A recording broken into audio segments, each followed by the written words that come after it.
संतोष मगर official या आपल्या YouTube चॅनलमध्ये स्वागत आहे. चॅनलला सबस्क्राईब केलं नसेल तर सबस्क्राईब करायला विसरू नका. शिक्षक भरती व शैक्षणिक घडामोडी संदर्भातल्या अत्यंत महत्त्वाच्या अपडेट्स आणि ऑथेंटिक इन्फॉर्मेशन फक्त तुम्हाला या चॅनलला पाहायला मिळेल.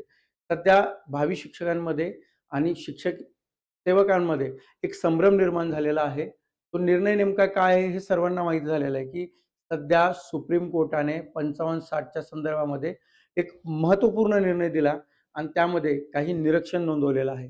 आता अनेक शिक्षण सेवकांना ही धास्ती पडली आहे, की आमची जी नोकरी आहे, आता गेल्या 2 वर्षापासून ते काम करताय. या नोकरीवरती कुठेतरी गंडांतर येईल का? आमची नोकरी जाईल का? अ, जे तिसऱ्या टेटची तयारी करताय म्हणजे जागेच्या संदर्भामध्ये, तर या जागा कमी होतील का? असे अनेक प्रश्न सध्या भावी शिक्षक आणि शिक्षण सेवकांना पडलेले आहेत. या व्हिडिओच्या माध्यमातून मी तुम्हाला सांगणार आहे, की जे उमेदवार लागलेले आहेत, जे शिक्षण सेवक आहेत, त्या उमेदवारांची नोकरी जाणार का? की टिकणार? याद्या रिवाईज होणार का? याबाबत अत्यंत ऑथेंटिक माहिती तुम्हाला या व्हिडिओच्या माध्यमातून मिळेल. मी आजपर्यंत जेही व्हिडिओ दिलेले आहेत, ते सर्व ऑथेंटिक आणि म्हणजे त्या व्हिडिओमध्ये पूर्णपणे खरी माहिती असणारे व्हिडिओ तुम्ही आतापर्यंत बघितलेले असतील. कुठलेही मोगम किंवा संभ्रम निर्माण करणारा व्हिडिओ मी आजपर्यंत बनवला नाही. त्यामुळं या व्हिडिओच्या माध्यमातून तुम्हाला जी माहिती देणार आहे ती अत्यंत महत्त्वाची आहे आणि जे मी सांगणार आहे त्यामध्ये तेच त्या ठिकाणी होईल. असं माझ्या 14 वर्षाच्या संघर्षातून मी तुम्हाला त्या ठिकाणी सांगतोय. आपण पाहिलं असेल की काल परवा अनेक लीडिंग जे वृत्तमानपत्रे आहेत, त्या वृत्तमानपत्रामध्ये अनेक बातम्या आपण बघितलेल्या आहेत. त्या बातम्या वाचून अनेक जण सध्या टेन्शनमध्ये आहेत. काही बातम्या आहेत, त्या बातम्या मी एक बातमी त्या ठिकाणी घेतलेली आहे. त्यातले महत्त्वाचे जे पॉइंट्स आहेत, ते पॉइंट्स आपण या ठिकाणी पाहूया आणि नोकरीच्या संदर्भामध्ये काय होणार किंवा यादीच्या संदर्भात काय होणार, तर हे पूर्ण व्हिडिओमध्ये तुम्हाला सांगितलं जाईल. त्यामुळं शेवटपर्यंत व्हिडिओ पाहायला विसरू नका आणि जर चॅनलवर नवीन असाल, तर चॅनलला सबस्क्राईब करायला विसरू नका, कारण अतिशय महत्त्वाचे अपडेट्स तुम्हाला इथून पुढे मिळतील. मित्रांनो बघा, की उच्च न्यायालयाने निर्णय रद्द करताना सर्वोच्च न्यायालयाशी म्हणजे नेमकं वाद काय? तर पहिला वाद बघूया, की सर्वात पहिलं हायकोर्टामध्ये जी औरंगाबाद खंडपीठामध्ये पिटिशन दाखल होती, त्यामध्ये हायकोर्टाने काय केलं होतं, की निर्णय हा सरकारच्या बाजूने दिला होता. त्यानंतर काही उमेदवार जे आहेत, ते उमेदवार सर्वोच्च न्यायालयामध्ये गेले आणि सर्वोच्च न्यायालयामध्ये हा जो हायकोर्टाने निर्णय दिलेला होता, त्या निर्णयाला त्या ठिकाणी त्यांनी चॅलेंज केलेलं होतं. आता यामध्ये बघा काय झालं, की हे प्रकरण महाराष्ट्रातील शिक्षक भरतीशी संबंधित आहे. शिक्षणाचा हक्क कायद्याच्या चौकटीत ही भरती प्रक्रिया राबवण्यात आली. उमेदवारांना प्रथम टीटी उत्तीर्ण होणे आवश्यक होते आणि त्यानंतर अभिक्षमता व बुद्धिमत्ता चाचणी टेट आता ते 5% सवलतीच्या संदर्भामध्ये या ठिकाणी ते हा निर्णय आहे. आता अंतिम निवडी गुणवत्तेच्या आधारावर न्यायालयाने काही निरीक्षण नोंदवले, तर न्यायालयाने या प्रकरणातून काही महत्त्वाचे कायदेशीर तत्वे स्पष्ट केली आहेत. पहिलं काय, की पात्रता परीक्षेतील सवलत ही केवळ उमेदवाराला स्पर्धेत सहभागी होण्याची संधी देते. मी तुम्हाला मागच्या व्हिडिओमध्ये सांगितलं, की टीईटी ही फक्त क्वालिफाईंग एक्झाम आहे. ती तुम्हाला फक्त क्वालिफाय करायची आहे. हे जे निरीक्षण नोंदवलं होतं हे खूप महत्त्वाचं होतं. कारण ज्यावेळेस शासनाने निर्णय घेतला होता, हायकोर्टाने निर्णय दिला होता, त्यावेळेस सुद्धा मी सांगितलं होतं, की टीईटी ही फक्त क्वालिफाईंग एक्झाम आहे. त्याला मेरिट म्हणून गणल्या जाऊ शकत नाही. तेच निरीक्षण या ठिकाणी सुप्रीम कोर्टानं नोंदवलेलं आहे. त्यानंतर अंतिम गुणवत्तेवर परिणाम करत नाही. म्हणजे ती अंतिम गुणवत्तेवर परिणाम करत नाही. अ, अंतिम निवड ही केवळ गुणवत्तेच्या आधारेच केली पाहिजे. तसेच भरती नियमात स्पष्ट मनाई नसल्यास सवलत घेतलेल्या उमेदवारांनाही खुल्या प्रवर्गात स्थलांतर करता येते.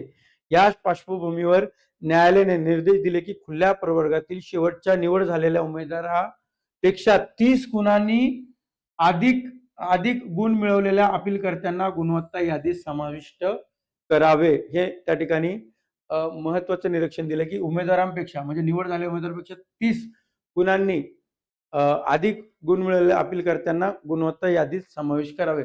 बघा इथं काय दिलेलं आहे निरीक्षण नोंदवलं, की अपीलकर्त्यांना हा पॉइंट महत्त्वाचा आहे, की अपीलकर्त्यांना त्यांनी काय दिलं, की अपीलकर्त्यांना त्या ठिकाणी दिलेलं आहे आणि यामध्ये गुणवत्ता यादी समाविष्ट करावं असं सर्वोच्च न्यायालयाने त्या ठिकाणी दिलेलं आहे. आता हे बाकीची जी बातमी आहे ती बातमी तुम्ही त्या ठिकाणी वाचलेलीच असणार आहे.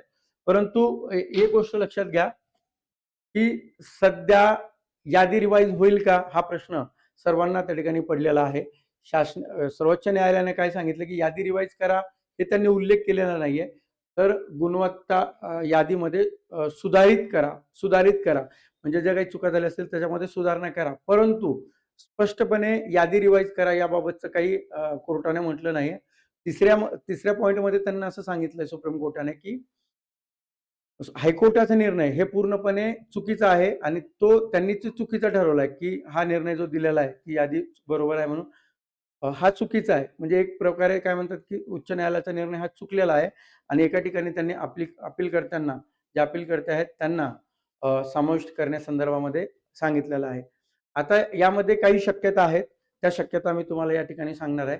पहिली शक्यता अशी आहे, की जे अपीलकर्ते आहेत, त्या अपीलकर्त्यामध्ये जेवढे 200-250 अपीलकर्ते आहेत, त्या अपीलकर्त्यामध्ये जे उमेदवार या यादीमध्ये, या मेरिट यादीमध्ये जिथे बसत असतील, त्या ठिकाणी या उमेदवारांना संधी दिल्या जाईल आणि त्यामुळं काय होईल, की जे उमेदवार भरतीच्या बाहेर पडलेले होते, फक्त अशाच उमेदवारांना म्हणजे काय, की फक्त अशाच उमेदवारांना काय दिल्या जाईल?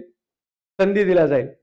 मग आता काय होईल, की फक्त संधी कोणाला देत आहे?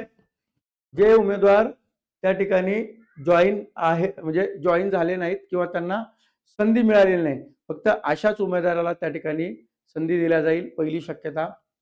दुसरी शक्यता ही महत्त्वाची आहे, कारण अनेक जणांचं असं म्हणणं आहे, की जवळपास 200 अपीलकर्त्यांचा हा प्रश्न नाही, तर जवळपास 3-4 हजार जे मागासवर्गीय उमेदवार होते, ते उमेदवार या मेरिटमध्ये त्या ठिकाणी बसू शकत होते. त्यामुळं हा विषय जो आहे तो पूर्ण मागासवर्गीय उमेदवारांवरती जो अन्याय झालेला आहे त्यांचा आहे. त्यामुळे शक्यता क्रमांक 2 जी आहे, की 3-4 हजार जर समजा उमेदवार असतील, तर अशा उमेदवारांसाठी शासन काय करेल, जसं 2010चा जर आपण निकाल बघितला म्हणजे 2010ची सीईटी बघितली, त्यामध्ये अधिक गुण असणारे जे उमेदवार होते, त्या अधिक गुण असणाऱ्या उमेदवारांना त्या ठिकाणी संधी मिळालेली नव्हती. तर कारण ते मार्क 2-3 मार्क त्या ठिकाणी कमी झालेले होते आणि यामध्ये काय झालंय, तर अशा उमेदवारांनी कोर्टामध्ये गेल्यानंतर 3,200 उमेदवारांना हायकोर्टाने घेण्यासाठी सांगितलं. त्यावेळेसची जी जाहिरात होती ती 12,000ची होती. त्यानंतर परीक्षा परिषदेने जवळपास 3-4 हजार जागा ह्या नव्याने वाढवल्या आणि त्या उमेदवारांना त्या ठिकाणी समाविष्ट करून घेतलं. त्यामुळे शक्यता क्रमांक 2 अशी आहे, की अ, जेवढे उमेदवारांवरती अन्याय झाले किंवा जेवढे उमेदवार ते मेरिटमध्ये बसू शकतात, त्यासाठी शासन ह्या जागा वाढवू शकतं आणि अशा उमेदवारांना त्या ठिकाणी समाविष्ट केल्या जाऊ शकतं. ही शक्यता क्रमांक 2 आहे. यामध्ये एक अडचण अशी आहे, की जर जागा 2-3 हजार जागा वाढवल्या, तर तिसऱ्या टेटचं काय? तिसऱ्या टेटला ह्या जागा येतील का? किंवा तिसऱ्या टेटमध्ये येणाऱ्या जागा या ठिकाणी कमी होतील. हा त्यामध्ये म्हणजे अनेकांना ती शक्यता वाटते आणि या 2 शक्यता सर्वाधिक आहेत. सर्वाधिक. आता तिसरी शक्यता अशी म्हणते, की पूर्ण यादी रिवाईज करायची. आता याच्यामध्ये अनेक लागलेले उमेदवार सुद्धा त्यांचं असं म्हणणं आहे, की यादी ही रिवाईज झाली पाहिजे. म्हणजे त्यांना सुद्धा असं वाटतं, की ही यादी रिवाईज झाली पाहिजे. अनेक उमेदवार हे आपला स्वजिल्हा सोडून त्या ठिकाणी बाहेरच्या जिल्ह्यामध्ये गेलेले आहेत. त्यामुळं आपल्या स्वतःच्या जिल्ह्यामध्ये संधी जर त्यांना हवी असेल, तर यादी रिवाईज करावी, अशी त्या उमेदवारांची मागणी आहे. आणि काही उमेदवार असे आहेत, की जर यादी रिवाईज झाली तर आम्हाला नोकरी मिळेल का? की आमची नोकरी जाईल? या संभ्रममध्ये असे उमेदवार आहेत. त्यामुळे एक गोष्ट निश्चित सांगू शकतो, की 2 वर्षापासून हे उमेदवार शिक्षक म्हणून कार्यरत आहेत. त्यामुळं तिसरी जी शक्यता आहे यादी रिवाईजची, ही यादी रिवाईजची शक्यता फक्त 1% आहे. माझ्या अनुभवानुसार तुम्हाला सांगतो, की फक्त 1% ही यादी आहे. म्हणजे रिवाईज होण्याची शक्यता आहे. त्यामुळं यादी जी आहे, ती यादी त्या ठिकाणी रिवाईज होणार नाही, असं मला वाटतं. त्यामुळं अनेक उमेदवार जे संभ्रमामध्ये आहेत, की यादी जर रिवाईज झाली तर आमची नोकरी जाईल का? तर या ठिकाणी मी स्पष्ट सांगू शकतो, की यादी रिवाईज होण्याची शक्यता कमीच आहे. परंतु या उमेदवारांना जर न्याय द्यायचा असेल किंवा यादी रिवाईज झाली, तर जे उमेदवार स्वतःच्या जिल्ह्यामध्ये जाऊ इच्छितात, जर ते म्हणजे ती जर यादी रिवाईज झाली ते जातील.